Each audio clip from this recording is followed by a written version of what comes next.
Assalamualaikum warahmatullahi wabarakatuh. Nama saya Donata Syahbana dari kelas 84. Ingin mempresentasikan IPS bab 4, yaitu tentang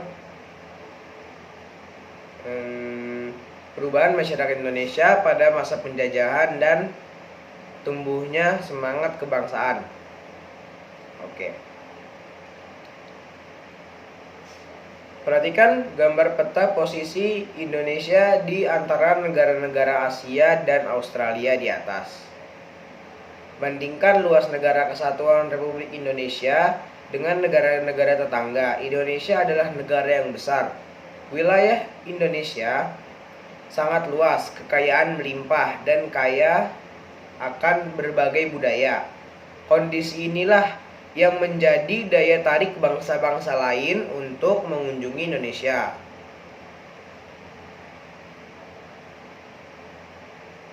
Hubungan dagang dan interaksi budaya merupakan contoh hubungan Indonesia dengan bangsa-bangsa asing. Hubungan dengan bangsa-bangsa asing tidak hanya berdampak positif, melainkan pasti ada dampak negatifnya. Salah satu dari dampak negatif hubungan Indonesia dengan bangsa-bangsa asing adalah terjadinya penjajahan pada masa lalu. Penjajahan telah menyebabkan perubahan dalam aspek geografis, sosial, budaya, dan politik.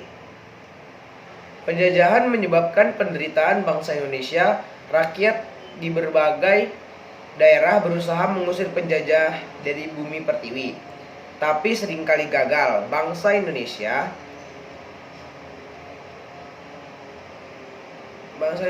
sadar bahwa perlawanan di berbagai daerah gagal mengusir penjajah karena kurangnya persatuan dan kesatuan.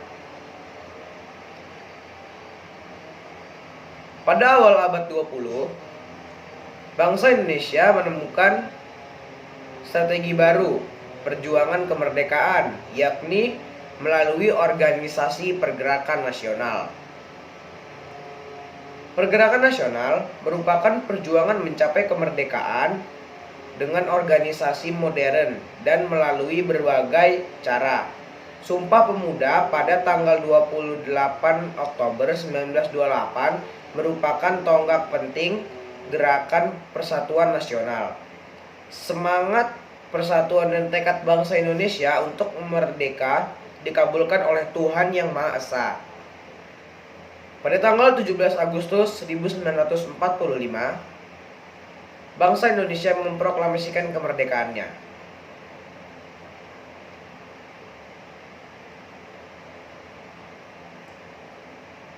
Lanjut, melacak perjuangan bangsa dalam menghadapi berbagai terpaan pada masa lalu sangat penting karena menjadi cermin kehidupan sekarang dan yang akan datang.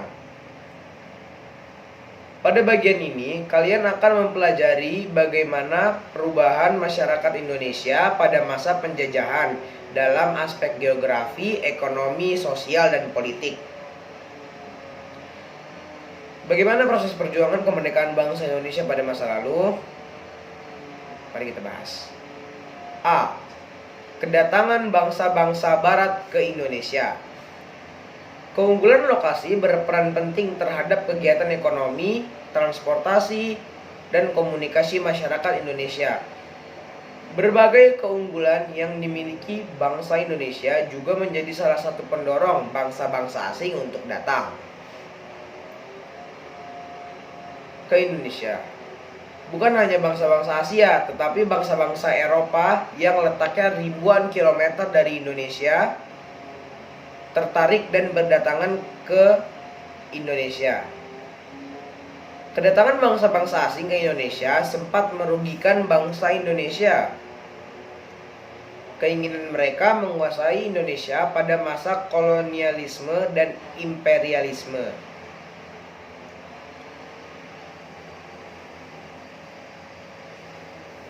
melahirkan dampak-dampak negatif bagi bangsa Indonesia. Uraian berikut akan membahas dampak kedatangan bangsa-bangsa asing ke Indonesia terhadap kolonialisme dan imperialisme di Indonesia.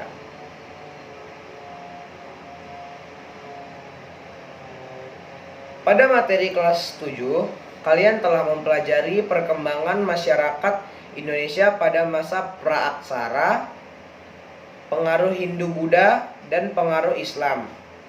Sebelum kedatangan bangsa-bangsa Eropa, wilayah Indonesia telah berkembang maju sebagai pusat ekonomi, sosial, politik, dan bangsa-bangsa Asia.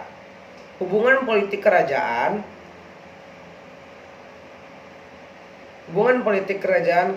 telah terjalin sejak masa perkembangan kerajaan bercorak Hindu, Buddha,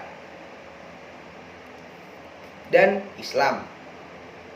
Hubungan sosial tercatat dengan banyaknya duta-duta asing di Indonesia untuk urusan agama, pengetahuan, dan teknologi. Kegiatan ekonomi antar bangsa juga telah terjalin begitu erat antara Indonesia dan bangsa-bangsa asing. Kerajaan-kerajaan merdeka berkembang di berbagai penjuru Indonesia. Kondisi ini berubah ketika bangsa-bangsa Eropa datang ke Indonesia untuk memahami perubahan masyarakat Indonesia Indonesia pada masa penjajahan. Kalian terlebih dahulu perlu mengkaji latar belakang dan proses kedatangan bangsa-bangsa barat serta perkembangan kolonialisme dan imperialisme di Indonesia. 1. Latar belakang kedatangan bangsa barat. Mengapa bangsa-bangsa barat tertarik dengan kekayaan Indonesia? Kekayaan apa saja yang mendorong kedatangan bangsa-bangsa barat ke Indonesia? Lanjut.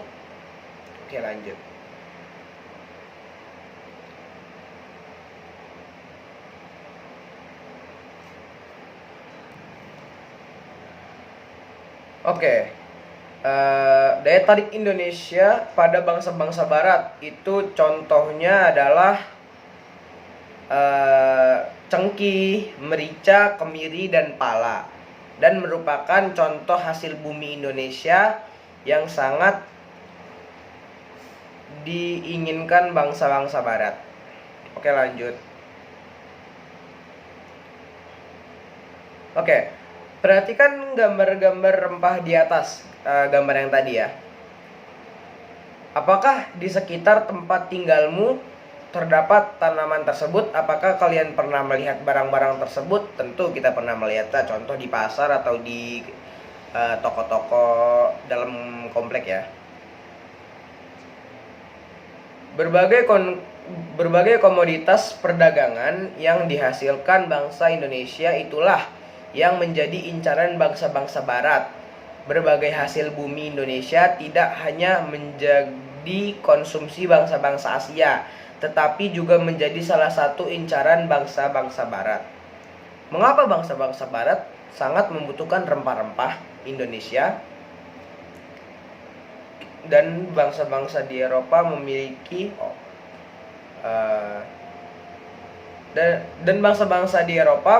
perbedaan kondisi alam. Lokasi memengaruhi perbedaan iklim dan kondisi tanah di Indonesia dan Eropa. Hal ini mengakibatkan hasil bumi yang diperoleh juga berbeda. Tentu bangsa Indonesia harus senantiasa bersyukur karena dianugerahi Tuhan Yang Maha Esa hidup di daerah tropis yang subur. Keberadaan musim hujan dan kemarau di Indonesia memungkinkan berbagai tanaman mudah tumbuh dan berkembang di Indonesia.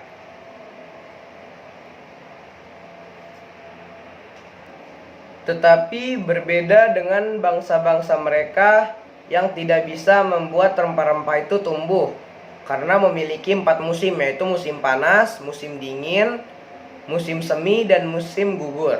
Lanjut. B. Motivasi 3G. Gold, Gospel, dan Glory. Gold, Gospel, Glory merupakan motivasi bangsa-bangsa barat melakukan penjelajahan samudra, terkenal dengan sebutan 3G, karena memang semboyan tersebut berawalan dengan huruf G, yakni gold, glory, dan gospel. Apa yang dimaksud dengan gold, glory, dan gospel? Gold artinya emas yang identik dengan kekayaan. Semboyan ini menggambarkan bahwa tujuan bangsa barat ke Indonesia adalah untuk mencari kekayaan. Itulah yang membuat mereka melakukan ekspedisi dan penjelajahan. Glory bermakna kejayaan bangsa. Gospel adalah keinginan bangsa barat untuk menyebarluaskan atau mengajarkan agama Nasrani, khususnya agama Kristen, ke bangsa-bangsa di Asia, Afrika, dan Amerika Selatan.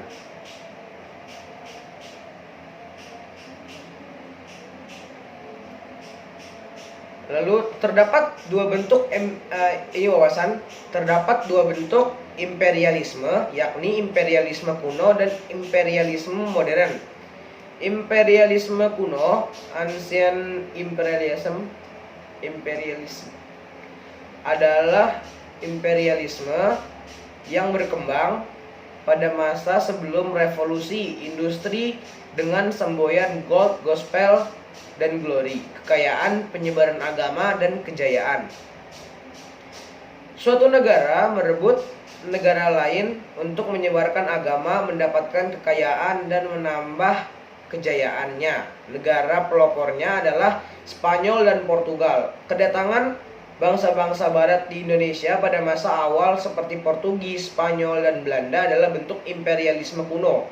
Fungsi tanah jajahan pada masa tersebut adalah untuk dikeruk keuntungannya. Imperialisme modern, modern imperialis, bertujuan memperoleh kemajuan ekonomi, timbul sesudah revolusi industri dalam rangka mencari bahan mentah yang banyak dan pasar yang luas. Mereka mencari jajahan untuk dijadikan sumber bahan mentah dan pasar bagi hasil-hasil industri. Kemudian juga sebagai tempat penanaman modal bagi kapital surplus. Adapun di Indonesia, imperialisme modern berkembang setelah tahun 1870 pasca kebijakan politik pintu terbuka. Politik pintu terbuka memberikan hak kepada kaum pribumi untuk memiliki dan menyewakan tanah kepada pengusaha swasta. Pengusaha dapat menyewa tanah dari government dalam jangka waktu 75 tahun. Sejak tahun 1870, Indonesia menjadi negeri bahan-bahan mentah untuk pabrik Eropa. Indonesia juga menjadi negeri tempat menjual hasil produksi dan tempat penanaman modal asing. Sejak saat itu, Indonesia dibuka untuk kepentingan modal asing. Politik ini disebut politik pintu terbuka. Banyak negara menanamkan modalnya seperti Belanda, Inggris, Amerika, Jepang, Belgia, dan masih banyak lagi. Dengan demikian, imperialisme Indonesia telah bersifat internasional. Modal asing terutama ditanamkan dan dikembangkan dalam sektor pertanian, karet, teh, tembakau, kopi, dan pertambangan minyak bumi. Oke, C. Revolusi industri. Revolusi industri merupakan salah satu pendorong imperialisme modern. Sudah sangat lama bangsa-bangsa Eropa mengetahui Nusantara atau Indonesia sebagai sumber rempah-rempah, bahkan sebelum Masehi. Mengapa mereka tidak mencari? Mengapa mereka tidak mencari ke Indonesia sendiri? Pada masa tersebut, mereka masih kesulitan, terutama pada masalah transportasi, kondisi politik, dan keamanan. Revolusi industri yang terjadi sekitar tahun 1750 sampai 1850 merupakan salah satu pendorong kedatangan bangsa-bangsa barat ke Indonesia. Apa yang dimaksud dengan revolusi industri? Revolusi industri adalah pergantian atau perubahan secara menyeluruh dalam memproduksi barang-barang dari sebelumnya, menggunakan tenaga medis dan hewan menjadi tenaga mesin. Penggunaan mesin dalam industri menjadikan produksi lebih efisien, ongkos produksi dapat ditekan, serta barang dapat diproduksi dalam jumlah besar dan cepat. Berkembangnya revolusi industri menyebabkan bangsa-bangsa barat memerlukan bahan baku yang lebih banyak. Mereka juga memerlukan daerah pemasaran untuk menjual hasil-hasil industrinya. Contoh ada gambar, ini ada gambar perahu seperti perahu mesin uap gitu, dan perahu layar di gambar B. Oke. Salah satu pengaruh revolusi industri yang sangat terasa adalah dalam kegiatan transportasi. Penemuan mesin uap yang dapat dijadikan mesin penggerak perahu merupakan teknologi baru pada masa tersebut. Perahu dengan mesin uap merupakan penemuan sangat penting yang mendorong penjelajahan bangsa-bangsa barat. Penggunaan mesin uap dapat memperpendek waktu perjalanan. Selain penemuan mesin uap, revolusi industri didukung berbagai penemuan lain seperti kompas, mesin pemintal, dan sebagainya. Penemuan-penemuan tersebut memicu bangsa-bangsa barat untuk melakukan berbagai petualangan. Ya, lanjut ke kedatangan bangsa-bangsa barat ke Indonesia. Bagaimana proses kedatangan bangsa-bangsa barat ke Indonesia? Kegiatan apa yang mereka lakukan dalam perjalanan tersebut? Perhatikan rute yang ada di buku pada halaman 201.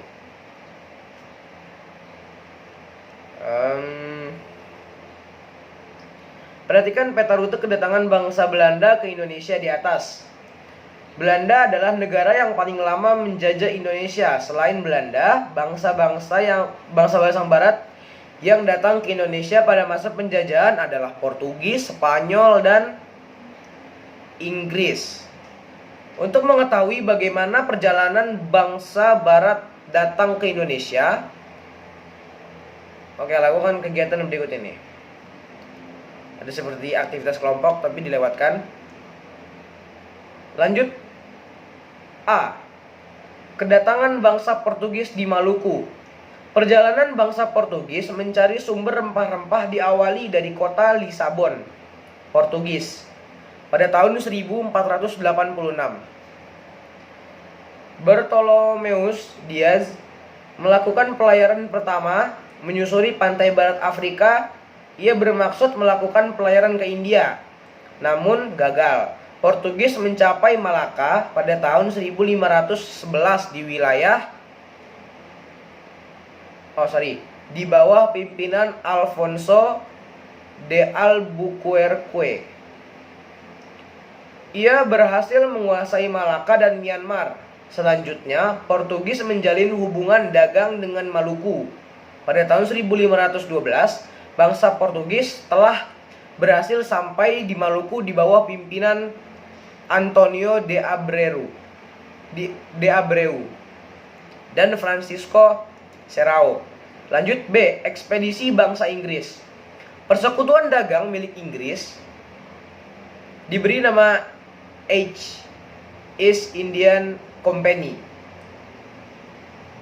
Di dalamnya bergabung para pengusaha Inggris. Walaupun Inggris tiba di Kepulauan Nusantara, pengaruhnya tidak terlalu banyak seperti halnya Belanda. Hal ini disebabkan terdesak oleh Belanda sehingga Inggris menyingkir ke India, Asia Selatan, dan Asia Timur. Lanjut. Kedatangan bangsa Belanda di Jayakarta atau Jakarta ya. Jayakarta merupakan pelabuhan penting di Pulau Jawa yang kemudian menjadi markas VOC. Bagaimana proses kedatangan di Belanda di Indonesia? Seorang pelaut Belanda Cornelius de Houtman memimpin ekspedisi ke Indonesia pada tahun 1595. Armada de Houtman mengarungi ujung selatan Afrika, selanjutnya terus menuju ke arah timur melewati Samudra Hindia pada tahun 1596.